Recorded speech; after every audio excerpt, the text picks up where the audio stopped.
everyone.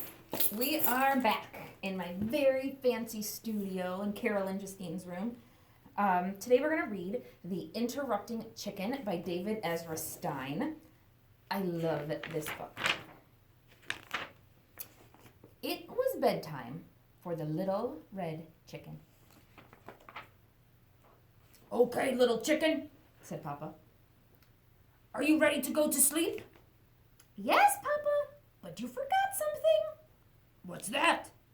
A bedtime story.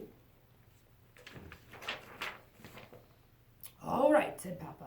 I'll read you one of your favorites, and of course, you're not going to interrupt the story tonight, are you? Oh, no, I'll be good. Hansel and Gretel. Hansel and Gretel were very hungry. Deep in the woods, they found a house made of candy. Nibble, nibble, they began to eat the house until an old woman who lived there came out and said, "What lovely children! Why don't you come inside?" They were just about to follow her when... Out jumped the little red chicken and she said, "Don't go in, she's a witch." So Hansel and Gretel did it. The end. Chicken, Yes, Papa. you interrupted the story. Try not to get so involved. I'm sorry, Papa, but she really was a witch. You're supposed to be relaxing so you can fall asleep. Let's try another story. I'll be good. Little Red Riding Hood. Take this basket of goodies to Grandma, said Little Red Riding Hood's mother. But don't stray from the path. The woods are full of danger. Red Riding Hood skipped along through the deep woods. By and by, she met a wolf who said, "Good morning," and she was about to answer him when... Out jumped the little red chicken and she said, "Don't touch a stranger." So Little Red Riding Hood did it. The end. Chicken, Yes, Papa. you did it again. You interrupted the story, and you're not even sleepy.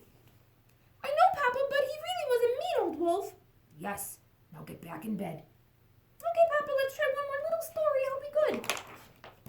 Chicken Little. Chicken Little was hit on the head by an acorn. The sky is falling, she thought. She was about to run off and warn Goosey Lucy, Ducky Lucky, Henny Penny, and everyone on the farm that the sky was falling when... Out jumped the little red chicken and she said, "Don't panic, it was just an acorn." So Chicken Little didn't. The end. Chicken, Yes, Papa. you did it again. Oh, Papa, I couldn't let that little chicken get upset over an acorn. Please read one more story. I promise I'll fall asleep. But Chicken, we don't have any more stories. Oh, no, Papa, I can't go to sleep without a story. Then, said Papa, why don't you tell me a story? Me? Tell a story? Said the little red chicken. Okay, Papa, here goes. Bedtime for Papa by Chicken. Once there was a little red chicken who put her Papa to bed. She read him 100 stories. She even gave him warm milk, but nothing worked. He stayed away